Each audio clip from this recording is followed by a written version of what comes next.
بسم اللہ الرحمن الرحیم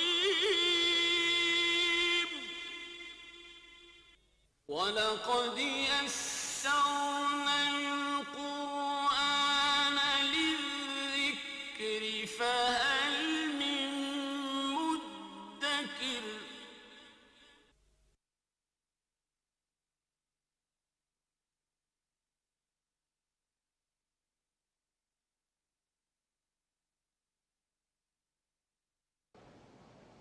أما بعد فأعوذ بالله من الشيطان الرجيم بسم الله الرحمن الرحيم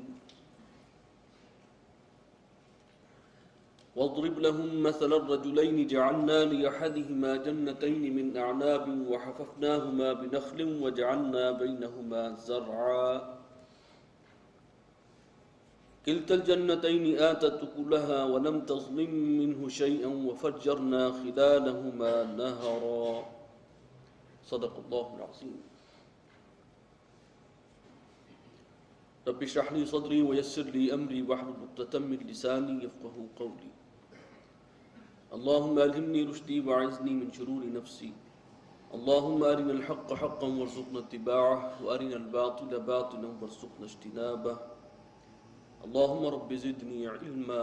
آمين يا رب العالمين۔ سورہ کہف کے بارے میں یہ بات کل عرض کی جا چکی ہے کہ حضور صلی اللہ علیہ وسلم کی متعدد احادیث کی روشنی میں دجالی فتنے سے بچاؤ کے لیے یہ سورت جو ہے بہت مؤثر ہے، مفید ہے۔ صحابہ کرام کا بھی معمول تھا کہ جمعے کے روز اس سورت کی تلاوت کیا کرتے تھے۔ دجالی فتنے کے بارے میں گفتگو کل ہو چکی ہے، میں زیادہ وقت نہیں لوں گا۔ یہ دجل سے ہے، دجل کا مطلب فریب اور دھوکہ ہے۔ دنیا کی زندگی جو خود قرآن کی روح سے متاع الغرور ہے، دھوکے کا سامان ہے، یہاں کی زیب و زینت انسان کو اپنے اندر گم کر لیتی ہے۔ جسے اقبال نے کہا کہ کافر کی یہ پہچان کے آفاق میں گم ہے، اسی کے اندر وہ مگن ہے، ساری توجہ اسی کی طرف ہے، اسی کی رعنائیاں اور اسی کے فوائد سمیٹنے کی طرف توجہ ہے۔ یہ دجل اور یہ فریب اور دنیا کی یہ زیب و زینت جو ہے وہ بہت زیادہ بڑھ جائے گی، اور ہم بس بڑی آسانی سے اندازہ کر سکتے ہیں کہ سائنسی ترقی اور ٹیکنالوجی کا جو عروج ہے، اس سے پہلے کا دور، آج سے 200 سال پہلے چلے جائیں اور اب کا دور جو ہے زمین آسمان کا فرق ہے۔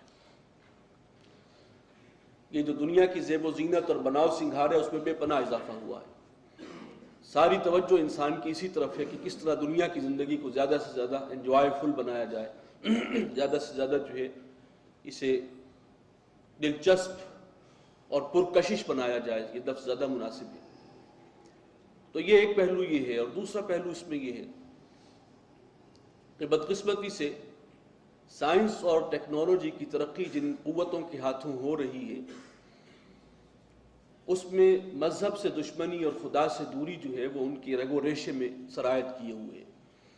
اور اس کا اصل سبب جو ہے وہ عیسائیوں کا عقیدہ، ابنیت مسیح کا عقیدہ، کفارے کا عقیدہ، تثلیث کا عقیدہ، جو ایک طویل عرصے تک یورپ کے اندر رکاوٹ بنا رہا، وہ عیسائیت جب تک اس کا ہولڈ تھا پاپائیت کا، سائنس کی ترقی کے آگے، فلسفے کی ترقی کے آگے، علم کی ترقی کے آگے، ریسرچ اور تحقیق کے آگے یہ رکاوٹ تھا۔ اور وہ ڈارک ایجز تھے یورپ کے، جب اسلام جو ہے اس نے دنیا کو یہ سائنسی ترقی کا راستہ دکھایا تھا۔ بہرکیف جب وہ گویا کہ اس جکڑ بندی سے نکلے ہیں اہل یورپ، تو مذہب کو اٹھا کے انہوں نے اٹلانٹک اوشن میں پھینک دیا، اور انہوں نے کہا کہ یہ سب سے بڑی رکاوٹ ہے، اور اللہ سے دوری اور مذہبی تصورات سے، آخرت سے دوری، یہ ساری چیزیں جو ہیں اس جدید جو سائنسی ترقی ہے اس کی بنیاد کے اندر جو ہے یہ چیزیں راسخ ہیں، موجود ہیں، پیوست ہیں۔ چنانچہ یہ دجل ہے اب کہ یہ چیز رکاوٹ بن رہی ہے اللہ کی پہچان میں، ورنہ تو یہ ہے کہ کائنات میں جتنا انسان غور کرے مظاہر فطرت میں، اتنا ہی اس کی آنکھیں کھلنی چاہیے اور اللہ کی طرف توجہ ہونی چاہیے جو مسبب الاسباب ہے۔ اس سب کے پیچھے کوئی ایک ہستی ہے، ایک قوت ہے، ایک مشیت کار فرما ہے، ایک حکمت ہے جس کی یہ ساری جو ہے اس کے مظاہر ہیں ہمیں نظر آتے ہیں، اس سے انسان نے دانستہ آنکھ بند کر لی کہ یہ مذہب کے اندر جب تک ہم رہے اور اس کی بحثوں میں الجھے رہے تو ہم کوئی ترقی نہیں کر سکے اور آپس میں جھگڑتے رہے. اور ظاہر بات ہے کہ ان کا مذہب واقعی ایسا تھا، وہ جو پاپائیت انہوں نے اختیار کی اور پولزم، وہ واقعی ایسا تھا کہ اس کا یہ نتیجہ نکلنا تھا. جبکہ اسلام کا معاملہ بڑا مختلف ہے، وہ تو انکریج کرتا ہے ذرا غور کرو زمین و آسمان میں، یہ سماعت اور بصارت ہے، اس کو استعمال کرو، عقل کو استعمال کرو. وَلَا تَقْفُ مَا لَيْسَ لَكَ بِهِ عِلْمٌ، یہ ساری چیزیں جو ہیں قرآن تو اس کی طرف اس کی حوصلہ افزائی کرتا ہے. لیکن وہ مذہب، وہ تصور ریلیجن جو ہے وہ چونکہ واقعتاً اس کی نوعیت ایسی تھی، لہذا یہ قوتیں جو ابھری ہیں یہ مذہب اور دین سے دشمنی والی قوتیں ہیں، اور بدقسمتی سے اس کو لیڈ کر رہے ہیں یہود. اور یہود کا معاملہ یہ ہے کہ وہ نوع انسانی سے انتقام بھی لینا چاہتے ہیں، ان کے اندر تکبر بھی ہے، حسد بھی ہے، وہ شیطان کے اصل اوصاف جن کی وجہ سے وہ ابلیس جو کہیں فرشتوں تک پہنچا ہوا تھا وہ اب مردود قرار پایا، وہ تمام صفات ان کے اندر جو موجود ہیں جو اصل بنیادی اہمیت کے حامل ہیں. تو اب وہ شیطان کے سب سے بڑے ایجنٹ ہیں، اور جو کرسچین ورلڈ ہے وہ ان کی اعلی کار ہے سب سے بڑی. اب جو حق و باطل کا آخری مارکہ ہونا ہے اس میں یہ شیطانی قوتیں جو ہیں یہ بہت زیادہ مضبوط، بہت زیادہ طاقتور. دوسرے لفظوں میں کہ شیطان کو بھی اللہ تعالیٰ پورے طور پر کھل کھیلنے کا موقع دے رہا ہے کہ جو کچھ جہاں تک وہ جا سکتا ہے وہ ایک دفعہ چلا جائے.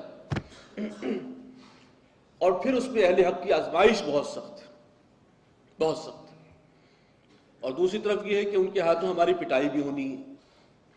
مسلمانوں نے جو اللہ کے دین سے بے وفائی کی ہے، اب ایک دور تھا کہ سب کولونیل رول تھا پورے مسلم ورلڈ پر، لیکن اب 50-60 برس ہونے کو آئے ہیں کہ تمام مسلمان ملک جو ہیں وہ آزاد ہو چکے ہیں، آزاد ہوئے، لیکن اس کے باوجود کہیں بھی اللہ کے دین کو قائم اور غالب نہیں کیا گیا، بلکہ وہی جو سرمایہ دارانہ اور جو ملوکیت کا نظام ہے یا کہیں فیوڈل سسٹم ہے وہ جو پہلے سے تھا، جو صریحاً اسلام کے خلاف ہے، اسی کو ابھی تک انٹیکٹ رکھا گیا ہے تمام اسلامی ممالک میں. یہ اللہ سے دین کے ساتھ غداری اور بے وفائی نہیں تو اور کیا ہے. اس کی سزا مسلمانوں کو ملنی شروع ہو چکی ہے اور ابھی اور ملنی ہے. اور یہی دجالی فتنہ ہے جو اس وقت قہر بن کر مسلمانوں کے اوپر آ رہا ہے. اور اس میں لفظ دجل کو پہچان لیجئے، دجال جو ہے وہ مسیح الدجال ہوگا. وہ جھوٹا دعویٰ کرے گا، ایک شخص بھی ہوگا ان کے اندر کوئی ایک نمائندہ، وہ یہودیوں میں سے ہوگا. وہ دعویٰ کرے گا کہ میں مسیح الدجال ہوں، میں مسیح ہوں، یعنی جس مسیح نے آنا تھا، جس کا انتظار کر رہے ہیں عیسائی بھی اور یہودی بھی اور مسلمان بھی انتظار کر رہے ہیں حضرت عیسیٰ کے نزول کا، اس لیے کہ وہ ہونا ہے. لیکن وہ جھوٹا مدعی بن کر کھڑا ہوگا اور پھر لیڈ کرے گا یہود کو اور ان کے پیچھے سب کے سب عیسائی ورلڈ. اور یہ حق و باطل کا آخری مارکہ جو ہونا ہے وہ سابقہ امتوں اور اس موجودہ امت مسلمہ کے درمیان ہے. اس میں بالآخر تو اسلام کا غلبہ ہوگا، لیکن درمیان میں کتنے مراحل آئیں گے یہ اللہ ہی جانتا ہے، اور کتنی ابھی ہماری پٹائی ہونی ہے اور کتنی ہمیں سزا ملنی ہے یہ وہی بہتر جانتا ہے. لیکن اصل شے یہ کہ یہ مادہ اور مادے کے قوانین اور مادے کے خواص یہ اٹل ہیں، یہ یقینی ہے. ان کے پیچھے جو ہے مسبب الاسباب کوئی اور ہستی ہے جو ان قوانین فطرت کو جس نے بنایا وہ اس کے اندر رد و بدل بھی کر سکتی ہے. وہ جیسے چاہے تو پانی جو ہے وہ اپنی سطح ہموار نہ رکھے، کھڑا ہو جائے، جیسے کہ حضرت موسیٰ علیہ السلام کے ساتھ ہوا. وہ چاہے تو آگ جو ہے وہ جلائے نہیں بلکہ ٹھنڈی پڑ جائے، اس کو قدرت حاصل ہے. لیکن اس سائنسی اور ٹیکنالوجی کی دور میں یہ چیز ذہنوں میں راسخ ہو رہی ہے کہ نہیں، یہ قوانین اٹل ہیں، حتمی ہیں، یقینی ہیں، اور ان کے اندر کوئی رد و بدل نہیں ہو سکتا. اللہ تعالیٰ کو ہم نے، چاہے ہم ایمان رکھتے ہیں لیکن ہمارا اصل ایمان مادے پر ہے،